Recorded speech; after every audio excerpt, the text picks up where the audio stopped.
talk about follow-up game strong today. So guys, you may have heard the saying before, the money is in the follow-up. It's super true, and we're going to take a dive into that today. So the number one thing about follow-up is that before you follow up, you want to make sure you properly qualify the lead.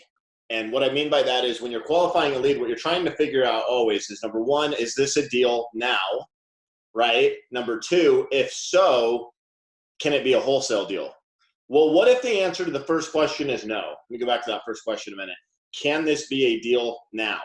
Are they ready to sell now? Are they a real seller now? Right? If the answer to that is no, if they're not a real seller now, okay, they might be a real seller in 3 months or in 6 months or a year, or maybe they say a couple years or whatever, they might be a real seller then, but are they a real seller now? If the answer is no, they're going to go up and they're going to go into the follow-up queue.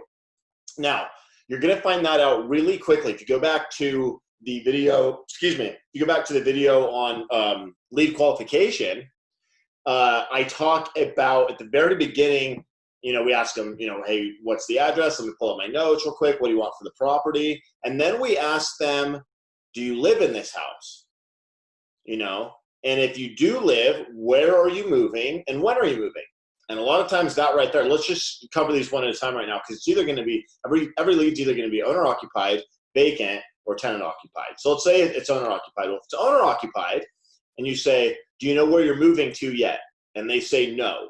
Right off the bat, you know that this is probably going to turn into a follow-up lead. Now, it could be short-term follow-up lead. They might say, no, we're going out to pick out a brand new house this weekend, and we're not sure which community. Okay, that would be like, sweet, okay, well, I wasn't expecting that. Or it could be like, yeah, no, we haven't even really started shopping, right? Or anywhere in between. But if they don't know exactly where they're moving, like they haven't picked out the actual property yet, then they're probably not going to be ready to talk numbers, okay? Now, the second part is, when are you moving? If they don't know that, let's say they say, well, yeah, I'm going to be moving in with my in-laws. Well, when? I'm not really sure. Probably going to be follow-up, okay? Now, the second part to this is, well, can I bump up that timeline, okay? So what you want to do in a situation where it's owner-occupied and they don't know when or where they're moving is you want to offer them a solution. If you can offer them a solution that they like, you can overcome this objection and keep moving forward and do the deal now. So this is what the potential solution you can offer them, and this is always what I say, as soon as we find out that they don't know where they're going to move yet and when, is, well, and if it's just when, because they don't want to do it for a while, it's definitely follow-up, right? Because that's a timeline thing. They don't want to do it right now. They're telling you that right now. If it's as soon as I find a place, but I haven't found a place, right? Now it's probably going to be follow-up, but you can ask them, well, what if I gave you time to find a property, and we wrote in the contract that as soon as you find something, we'll close within 2 weeks? Okay, isn't that simple? Now, some sellers are going to be like, no, I'm not sure that I want to do that. And some are going to be like, oh yeah, if you could do that, that'd be great. Because depending on where they are in the process, they might have been looking at houses and have a pretty good idea of what they want, but they don't know, how am I possibly going to buy this house because I need the down payment and I need to sell mine to get the down payment. But I haven't sold mine yet. And they're trying to piece this thing together in their head, and it's tough, right? So when you come out and offer a solution like that, you're like, look, I'll buy your house. You've got cash offer on your house. You can go out and shop. As soon as you find something, we'll close in within 2 weeks. It's basically like saying, hey, you can just trade in your house to me, so go out and pick out a new one, right? And sometimes that works, and that's a way that you can bump up the timeline. So if they're not ready to sell now, or if they don't know when and where they're moving, right, and they're not going to be ready to sell for till the future, you want to see, can I bump it up? And if it's owner occupied, that's a way you can sometimes bump it up, and sometimes you can't. So what it really comes down to is, if I can bump it up, will that affect their motivation? In other words, when you throw that out there, are they going, oh my gosh, yes, that would work. Well, what would you give me for the house? And if they do say that, then you say, okay, cool. So you'd be willing to sign now. You'd be ready to do, as long as you're comfortable with all the terms. It's like, yeah, oh yeah, totally. If you can give me a number I like and we close whenever I'm ready, I'll go find a house. That would be great. So if you can do that, great. And we've done deals, guys, where they didn't know exactly where they were going to move yet or this and that. But we do that. We give them 3 months or 6 months, because sometimes these people have been in the house, right, 20, 30, 40 years. Sometimes they just need, like I had one guy, we did a 6-month close. He was just like, well, I won't be ready to sell for a while. I got so much stuff to move. And I was like, well, if you had your house sold, it'd probably make it easier to start moving it, right? He's like, well, yeah, I guess so. He's like, but I'd need at least 6 months to do it. I'm like, what if we gave you 6 months? And he's like, well, I don't know. What if I don't do it in 6 months? And I think I told him, I was like, well, what if we do it in a year, and then we'll give you a year, and then, but whenever you're ready, we'll close. Well, that's 6 months, great. Even if you need to take all the way up to the year. And the guy ended up actually going, he's like, now 6 months will be plenty of time. We've got a done deal now. I'll start moving right away. But we did a 6 month closing with that deal. But the important thing, guys, is like, if they're selling their house just to go shop and find a new one, usually that's a retail scenario. Okay, so unless they have tons of equity, maybe they just bought the house 2 years ago, it's come up a lot in value, something like that. There's another house out there. Sometimes I've done lots of wholesale deals like that, but that is what we would call a retail flag, right? They're not selling because they need to or have to. They're selling because they want to. They want a bigger house. They want a nicer house. Well, if that's their situation, most people are going to try to maximize out what they can buy. And the only way to maximize out what they can buy typically is by maxing out what they can get for their house to use as a down payment. So not always, right? But you have the most leverage when the person has actually found something. So even if you do the whole like, well, hey, what if I gave you 6 months? Boom, and they're like, yes, that would work.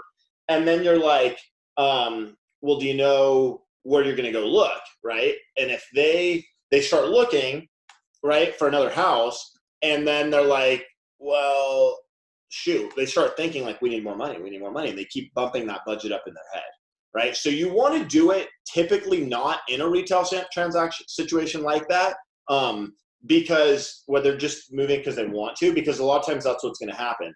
But if it's any other situation, right, where it's not really about the price, it's just about like they have this problem to solve, and they haven't found the place yet, right? But like there's 2 things they need to do. They need to find a place, and they need to sell their house. A lot of times where they're moving, they're not going to be buying. And that's a good flag that, hey, we might be able to do something here. But I have done them where, I just recently did one where somebody was buying a new build in another state, and they wanted to do this. It was hard because they were focused on price, as a lot of times people in that situation are. But sometimes it's something totally different. You can solve their problem, and by giving them some time, you can do that. But here's the thing. I like to test them for that. A lot of times you'll find out once you make the offer, you're a ways apart. And the reason why is they don't have enough motivation. They haven't visualized where they're going yet. In their mind, they're not in a hurry. So you really got to consider all these variables of what's going on with the seller situation. Again, this is why I'm saying it all comes down to properly qualifying the lead and figure out what they're trying to do. But do know that you have that as a solution sometimes. Like the only things they got to find a place, everything else is good. Price, motivation, etc. Right? Give them the time, and then, because usually you only need 2-3 weeks to sell a deal. That's what you're going to put in your contract anyways. So you can always put something longer, and that's not a problem. You're just not going to start your disposition until later, right? Okay, now what about if it's vacant? Well, if it's vacant, typically that's going to be kind of a red flag right away, because most of the time a vacant seller is going to be ready to sell right now, right? So there's only 2 types of vacancies. Typically, you've got vacancy where the tenant just moved out and the landlord / investor was planning on renting it out again, and you just happen to market to them. And then there's situations where you market to a landlord and they're like, it's vacant and I want to sell it. Like, this is the last person moved out. I said I was going to sell it when he was out and not on this rental property anymore. Typically the best ones, if you're buying a rental property, are the people that own like one rental property, not the people that own a bunch, because those people are investors. I'm not saying you'll never get a deal from them. You can, and sometimes you could get lucky and get a whole portfolio. But usually people that have been in the game for a long time and built up a portfolio, they love the hustle. They love the game. They're going to they might sell it kind of wholesale-ish, right? But they're usually not just going to sell it for some stupid lowball offer, right? That you can sell it wholesale and make money.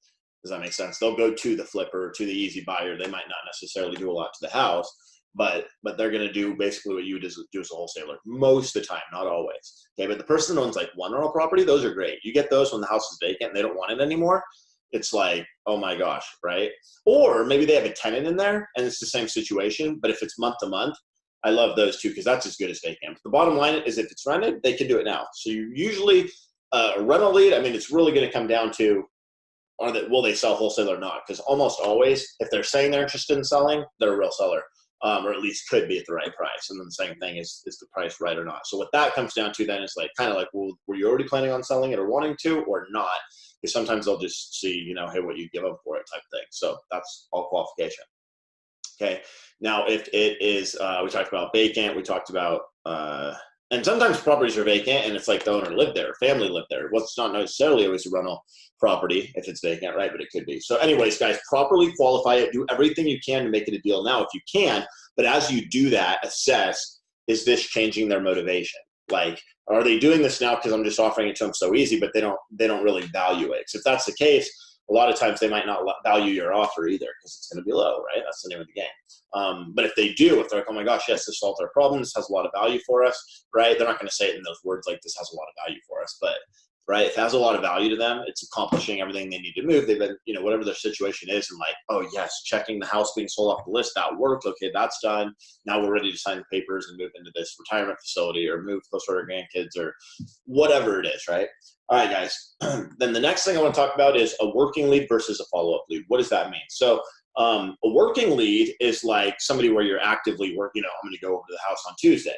I made an offer and they countered offered. If you're in the offer situation, typically it's always, going to be a working lead unless you just go through the offer situation, determine that they're not really ready to sell now. You kind of got into the offer situation. This goes back to what we were talking about before, right? Like testing them out. If they weren't already thinking about selling this house right now, timeline wise, right? You can try to create that,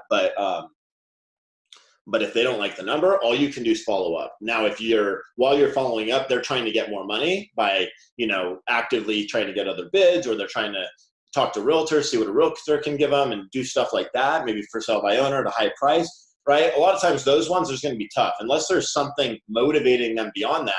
A lot of times those people are simply motivated by getting as much money as they can. And, it's typically tough to wholesale a property and make money on it when the seller's main reason for selling is to get as much money as they can for the property. So that's why, 9 out of 10 leads might end up going retail, but that 1 on 10, that's where you're going to crush it. So find the one, right? That's the whole name of the game. We talk about this in the code all the time. But a working lead, you're actively working it. Whether you're in the offer stage, you're going to be in the offer stage soon, you're actively working it right now. Follow-up lead, somebody that's not ready to sell now. Okay. And that's it. Now follow-up is simple. The follow-up, tasks are super simple, right? Like it's not a long drawn out process, like with scripts and all that kind of stuff. It's literally knowing whatever the reason they're not ready to sell is right now, or they're not motivated to sell right now, and then just staying in touch with them until they are. Like literally you could call them in 3 months and you're like, hey, I talked to you a few months ago and you weren't really ready to sell your house yet. But just want to see if anything's changed or you're still hanging on to it. Like that's it. Right. And as you talk to these people and if you qualify them to talk to them for 5 or 10 minutes the first time, they might tell you some other things. So you start to build rapport. So it's a quick thing, oh, hey, you might be following up a week before Thanksgiving going, oh, how's everything going for the holidays? You have Thanksgiving plans? Good. Oh yeah, we do. Blah, blah, blah. And you're like, okay, great. Well, just wanted to see, are you still thinking about selling the house? Maybe kind of in the near future, maybe after the holidays, or have you really thought about it? And typically all you're trying to do is get insight into what they're thinking. Like you're not trying to really push the timeline up too much anymore unless they come to you. You're waiting for them to come, because here's the thing, all follow-ups will turn into hots. So you want them to say something like, oh yeah, and I'm so glad you called also. I was thinking about selling the house more. I think when we get through the holidays, I'm going to be ready, right? So when you're following, all you're doing is just touching them. That's it. There's no long script. There's nothing. Typically, follow-up calls should be short. And I would say if you're on a follow-up call and it's not turning into a working lead and you're on it for more than 5 or 10 minutes, you're messing up, right? Because it's just going to kill way too much energy, too much of your time, and you just don't need to do it. You should be building rapport, say a couple nice things, but you're being professional. You're on a task, right? Like don't get into the weeds and just, find out what's going on. If they're still not ready, cool. You just keep taking their pulse. And depending on how long you think it'll be, you can follow up every 3 months. You can follow up every 2 months. You can follow up every 4 months on some, right? Depends. You think they're going to be a long ways out. But if you just follow up with them, all the follow-ups are going to turn into hots. And then a lot of them are going to turn into deals, okay? So follow-up is just absolutely key. Now, one thing that makes follow-up super simple to do, guys, is when you're following up with a lead, when you hang up with them, right then and there, write out your next follow-up task, like exactly what your reason for calling is going to be. Okay, so let's say I talked to somebody, she goes, yeah, I was thinking about selling my house next year, and it's in, October, and I was thinking about selling my house next year, and I got your thing, what's this all about, and you say, hey, blah, blah, blah, we buy houses, all this stuff, when do you know where you're going to be moving yet? She goes, no, I don't know where I'm going to be moving yet. You go, and you said it's not going to be till next year. Yeah. Yeah. I want to, at least after the holidays, I'll probably start to think about it then. Now you get off the phone with her and you kind of, you ask her, you say, hey, what if I bought your house, and gave you 6 months to move, or I'm sorry, not buy your house and give you 6 months to move, but what if I made you an offer on your house that will close in 6 months? Right? Now, sometimes people do the opposite too. You can do, hey, what if I buy your house and I give you a week to move, or 2 weeks to move, or a month to move? Sometimes in some situations you can do that. Couple things. It's going to make dispositioning the deal, getting it sold to a cash buyer, a little tougher, because cash buyers don't typically like buying a house where the people haven't moved out yet, because they see some risk involved. What if they have to foreclose on them? What if the people leave a bunch of stuff behind? Right? And it happens all the time. You might think, well, yeah, but these sellers are so good. It doesn't matter that if the cash buyers that have been doing this for a long time, they've had people that they never would have thought would have not moved out on time, and then they didn't move out on time. So a lot of times the people might not intentionally do it, right? It's just wherever they're moving is not ready, or they run into a problem with it, and then they're like, well, we can't go anywhere. So it is seen as risk to cash buyers, but you can do it. If it's a great deal, make it work, right? By a great deal, I mean you're making $30,000, $40,000, $50,000 on it, right? If you're gonna make $5,000 or $10,000 on it, now you're like, this is gonna make it that much harder to sell. It's already kind of a thin deal. Now I got to do a rent back, but you can do a rent back, right? That's something to think about. Okay, so I'm talking to her, and all this isn't working. Like she is somebody who's going to sell in the near future, but I can tell she hasn't thought about it much. She doesn't know where she's going. She didn't really get excited about the 6 month thing. She basically was just like, this sounds great. What you want to tell these people is, and especially if it's, let's say that's their situation, like, there's no way they're going to be a deal right now, right? And they're like, well, what would you give me I want to know what you pay me though. What I like to do is I like to pull back from that and say, well, you know what? Like the reason I'm talking to you is because I just sold a house. I freed up some cash, looking to buy a house right now, and I don't have, unlimited funds. So I'd hate to give you a price right now, and then in a month you're actually ready to sell, and that price is different because I bought something else. So guys, you're framing it as if, hey, look, right now because of my situation, I could probably pay you even more. You're trying to give them value in that, and if they bite on that and they're like, okay, cool, yeah, they want to, that motivates them, and they're like, yes, I would sign today then if you could do, all this kind of stuff. But if none of that, they're not biting on any of that, and they don't really care, you really don't want to get into the offer situation, right? We talked about this before, like when not to make an offer. So you don't want to make the offer now, because no one's going to take a super low offer on their house, right? When they haven't even started. They might have Zillow in their mind, they might have whatever number in their mind, but unless they've been there forever and just haven't ever paid attention to real estate values, they're probably going to have a high number in their mind, because it's not even a real thing yet. As it becomes a real thing, they start to weigh out all the things that are involved in selling a house, getting it ready to sell, fixing things, staging it, dealing with realtors, figuring out what it's worth, maybe going through inspections, figuring out what the process is going to look like. These are all things that educate them and help, kind of close the gap. That's why when you come to somebody and they're aware of all those things, you can use all those things to your advantage. When they're not, you have to educate them on those things to be able to use them to your advantage. So you're following up with them. So, you can't, go back to our example. I can't move the timeline up. She says probably next year after the holidays, right? So I might set my task right now. It's October 18th. So I might set my task for middle of December 15th, just to take your temperature. And here's what the follow-up call is going to be like. Hi, hey, how are you? How's your Thanksgiving? It's Josh. You remember talking to me, blah, blah, blah. How's your Thanksgiving? Good. Great. Just wanted to see, is the plan still to sell the house after the holidays? Now pause and don't say anything, because all I want to hear is her reaction to that. Oh, yes, I found this place, blah, blah, blah. So yes, could you, or, yeah, probably, right? It could be anywhere in between. And that is going to keep telling me the timeline. Where's the seller at in her head as far as when she's going to become a real seller? And at that point, I know I'm going to have my best chance for a wholesale offer. So if they're not ready to sell yet, usually you're going to pull away and try not to make an offer. If they keep coming at you, a lot of times what I do, like if I know they're not selling for a long time, so I'm just kind of like, well, Zillow is this. I mean, obviously those are remodeled houses, fully uploaded, so fully updated, and they're going to pay brokers. And I kind of quickly go through all the things that's a remodeled house. These are all your expenses, so you're not going to walk away with that. But I don't get into the nitty gritty, right? When you're doing a follow-up, you want to use hope for gain. If you don't use hope for gain, they forget about you. They're like, oh, that's like maybe that low offer, whatever, right? Then when they're actually ready to sell, they're not calling you. And they're going to call somebody else and do a deal with somebody else. So you want to use hope for gain without actually giving them specific numbers about what your offer is. And the way you do that is you let them know, hey, when you're ready to sell, call me, because we've got some other properties. We're selling some this year and looking to buy others. Yours is right in the area where we're looking to buy. So when you're ready, please call me. Hey, if we can make it work, it'll be the easiest sale of your life. You won't have to deal with, making it nice to sell it. You won't have to deal with fixing anything. You won't have to pay any fees, and you'll be able to pick whatever date you want. I mean, it's just the easiest way you could ever do it. And a lot of times people are like, oh, well, that sounds great, blah, blah, blah, right? They keep pushing. We talked about what you do, but ultimately you don't want to get into an offer process, because then they won't remember you. All right, so now let's say it's after the holidays, going back to our example, and I call this lady, and I'm sorry, what did she say?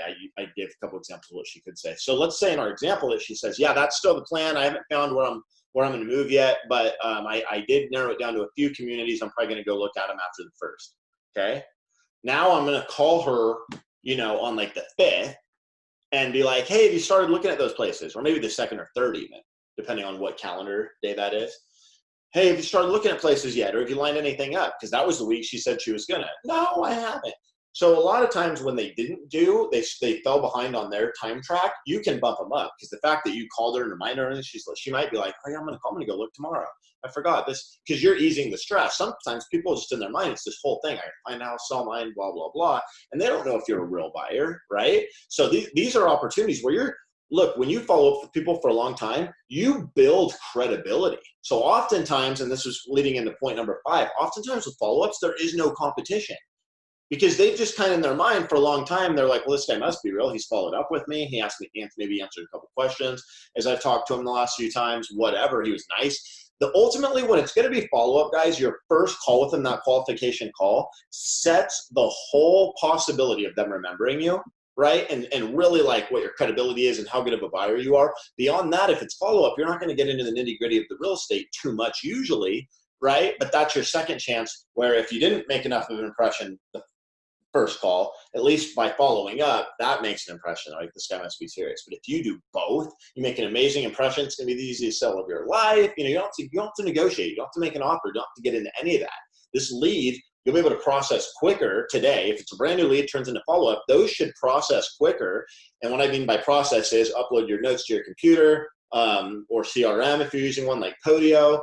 Upload your notes, set your task for what you're going to do the next time you call them. And that's why I said, so do it right then, guys. That was the whole point. Set the task. And, every time I'm talking to her, I'm like, okay, 5th, call her. If I call her on the 5th, no, I haven't looked yet, but I am going to in the next couple of days. Then right there, I'm setting that task to the 7th. Did you do it yet? Right? And the task could have nothing to do with where they're moving. Could be something about the house they're selling. If that's the case, try to take that off their hands. Of course, that could be a value add. So if they're like, no, I don't want to sell it for 6 months because I need to fix blah, blah, blah, right? You're going to try to bump that one up with, well, what if I fix that for you? I would actually probably rather do that, because I get such great deals on cost because I do so many houses that, if you do it, you're going to want to recoup all that money and energy. If I do it, I might be able to do it for the same as less, and then you just don't even have to mess with it, but you're not going to lose any money. Because typically the reason, guys, that a seller is going to want to do stuff to their house before they sell it is, number one, they think it'll increase the value, which if that's the case, that's a retail flag. And you want to say the line I just said, what if I can do it for you, and I can do it at the same cost or cheaper, so you don't have to recoup that money, so you're not losing anything, you just don't have to mess with it. If they're like, oh yeah, that'd be amazing, but sometimes they're just like, no, because they know, they're like, you're not going to pay me as much if I don't fix this first. And that's why it's a retail flag, because they're really thinking already like, for a retail buyer, somebody's going to pay the most, right? Well, somebody's going to pay the most is going to want it to be nice. So that could be a flag. All right, guys, so set the next every single time you talk to them, and all follow-ups will turn into hots. I can't emphasize this enough, right? So if you generate 30 leads this week, 120 leads this month, you close hopefully 5 or 6 of those, if not 10 of those, and that means how many other leads do you have, right, that are follow-up leads? Like all of them, right? Now if they're already listed with the realtor, okay, and they want retail, a lot of times there's not much to follow up on. I'm going to be real with that one. I like to ask them, take that one time to talk to them, be like, look, if you guys need to sell it quick, call me back, but I don't want to spend a lot of my energy in the future following up with this lead that has super, super, super low probability. Like 1 in 1,000 of them might be a deal. So while I've got them on the phone, I'm going to let them know, like, if anything changes, you need a quick offer, call me, right? But it's not like 1 in 100 even, or 1 in 20 or 1 in 50 are a deal. That's not the case. So to sit there and follow up with a lot of those, you're going to drive yourself crazy. Anytime it's listed, you simply ask, You simply look at how long it's been listed, what's listed for, ask them if they're flexible. I mean, asking if they're flexible is the first thing. If they say no, they're not flexible, and it's been listed for a long time, and they haven't dropped the price, right? Incredibly low likeliness that they're going to sell wholesale. But everybody else that's not listed, right, that's just not ready to sell yet, follow up with all those guys. And those are going to be the majority of your leads that are not deals right now, the ones that you don't get into the offer process today, right? So typically, on 10 leads, usually we're making 3 offers. So that means 6 to 7 leads are going to go in the follow-up, and maybe one or two of those is like a retail lead.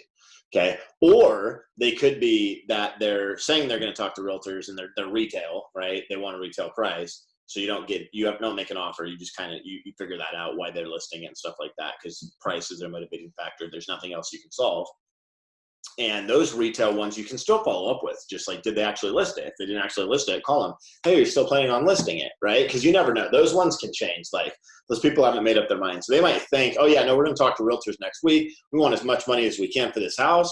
You call them 2 weeks later, they're still not listed, and they're like, well, what did you give us for us? Yeah, we just want to sell this and make it easy, right? So don't count them out until they are listed. But once they're actually listed, you can look at how long they've been listed, have they dropped the price, and are they telling you they're flexible? There's not a lot of bluffs at that point, right? They're not usually bluffing. So, all right, guys, do not skip these tasks. I want to go back to and emphasize on the point, guys. All follow-ups will turn into hots at some time in the future. So this is why they say the money is in the follow-up, like I said at the beginning, but that's right there is why, because all those are going to turn into deals at some point, right? Or hot leads, and then a certain percentage of those will turn into wholesale deals. So never skip these tasks, right? They're quick. They don't take very long to do, right? If you're going to call somebody, you're going to make an offer. You might negotiate. You're educating them on closing costs and time and what it looks like going retail versus wholesale and all these things, right? Answering all these questions. If it's a follow-up call, we talked about it, guys. They're just super quick. So do them quick, but make sure you do them. It's so key. If you do them, right? Let's say you got, back I started to say an example. So you got, let's just say you have 70 leads came in that were follow-up this month, right? Well, it's a matter of time before each one of those leads is calling you back going, hey, Josh, because you've been following up with them, so you're on their mind. Hey, Josh, yeah, we're going to go out and look this weekend. We're thinking we're ready if you still want to buy our house. When that happens, it's as good as a brand new lead that is now a yes. When you ask that first question, are they a real seller now? Now it's a yes, okay? So out of every 10 leads, usually 3 of them are going to be resellers now. The other 7, you're just keeping them in your business, right? That's an asset for your business. That's your accounts receivable file. All those are going to become yeses, the 30% that are ready to sell now. And hopefully one in 3 of those you're turning into a deal. That's what you should be doing based on our seller conversion secret stats. Guys, we talked about often follow-ups don't have a lot of competition. So they're just got to get the follow-up leads, got to be on top of them. And then whenever they are ready, this is my last point, guys, I'm going to wrap it up with this. Whenever they are ready to sell, so they call you back and they go, because you've been following up with them again. Because usually that's how it's going to happen. Usually you're not following up and they're like, oh yeah, now we're ready to sell this week. Usually it's you're following up and then they call you and they're like, hey, this is Betty. Yeah, we are ready to sell our house now. And they'll assume that like you remember them exactly. If you're following up with lots of people, you don't. That's why you got to take good notes and set your next task ahead of time, every time you're in a file. But, you're out on a Saturday, you get a phone call with somebody that you've been following up with for, a year, say, and you've got 700 leads like this in your database. This is what your business is going to look like, guys, later. So whether it's your salespeople or you doing it, you're not going to remember that exact person. And they're going to be like, hey, this is Betty. Yeah. If you want to come out Monday, I'll be around. But then you should be able to look up Betty in your system, find your notes, and you're all over it. So guys, when that happens and you call back Betty, you want to be saying, oh my gosh, it's such good timing. I just sold a house, right? Or whatever. We've talked about this. Create the situation to build value for them, right? Not just like, because we always want to get ourselves away, guys, from we buy houses whenever. We're investors. We're fix and flippers. Those things don't super help, right? But, oh my gosh, yes, we just sold a property. We actually have some money. And right now, and this is a great area, right? You're giving them reasons why now is a good time, as opposed to having it work against you where they could possibly think, oh, you just want to get it for cheap. Now you're using it in their favor. You're like, no, I'm a serious buyer for this house, right? And your funding partner, AKA the cash buyer you're going to wholesale the deal to, guess what? They are a real buyer right now. So it all works out super well. All right, guys, quick recap. When it comes to follow up, make sure you properly qualify them from the beginning. Are they a deal now, or can they be a deal now? If you can do something to make them so that they could be a real seller now, then do that. But pay attention that if you do that, does that affect motivation? Does that make them more motivated, or do they still not really care? If they don't really care, right, then they might not be ready for the offer, and you might want to just follow up with them until their circumstance, they have a little more motivation. Okay. Number two, the difference between a working lead and a follow-up lead. Working lead, hey, we're staying in touch with them right now. They could become a deal anytime. We're actively on the process of making the offer or going on an appointment or whatever, versus a follow-up lead, which is just simply you're setting a task every time you talk to them for the next time to stay in touch with them so that they let you know as soon as they're ready to sell. Again, you want to set that next task every time you're in the file. Don't just be like, set a date for, a month out or 3 months out and be like, follow up. Because when you get that task in 3 months and it says follow up, you're going to be like, shoot, what do I say? Now, if you left good notes about what you talked about the last time, that'll help, right? But you really want to do both. Leave good notes, and you don't have to write a book, but just solid notes, right, about what's going on. Thinks it's still going to be after the holidays, blah, blah, blah, right? And then the task, set the task at the same time you're doing those notes. When you come back into the file, guys, it'll all come right back to you because you already have your task, you'll have your notes. And you're not writing a whole book, like I said, about stuff that doesn't matter. You have so you can quickly scan your notes and be like, oh yeah, I remember what the deal is with this one, right? The pertinent information. But sometimes you will leave yourself notes, right, on pertinent information, like this is a nice guy, or this guy's a talker, or right, leave those cues, because again, you're not going to remember this person necessarily when you call them in 3 months, especially if you have a lot of follow-up leads, which you should, because if you're driving lots of leads in your business so that you can do lots of deals, you're also going to have a huge accounts receivable follow-up queue. Okay. All right, guys, all follow-ups are going to turn into HOTS when they're ready. Like we said, that's the accounts receivable. That's why they say the money is in the follow-up, so don't skip your follow-up tasks. Never, never, never. All right, guys, often follow-ups don't have competition because, you basically took over. You're it. You're the buyer. You're the person they're working with. And it's just a matter of getting everything else in gear, getting the contract in place, etc. at the time once they're ready to sell it now. All right, guys, when they're ready, the last thing, they got you at the perfect time. What a win-win. Must be meant to be. You were just about to start looking and buy something in that neighborhood. So that's going to be great. And I'll use a line sometimes like, right now I'd probably, even pay a premium right now because the location is so important. Again, that's a vague statement, right? I'm not giving an actual number, right? But when I do get to the offer now here, because now they're ready to sell, and I give them the hope for game. Now I hit them super low and they're like, well, that's way too low. I'm like, well, like I told you, I am, pinched against the wall. Maybe I can come up a little here, right? So you can use all these things. All right, guys, qualify leads, follow up with leads, crush deals, crush city. Peace, love, and real estate.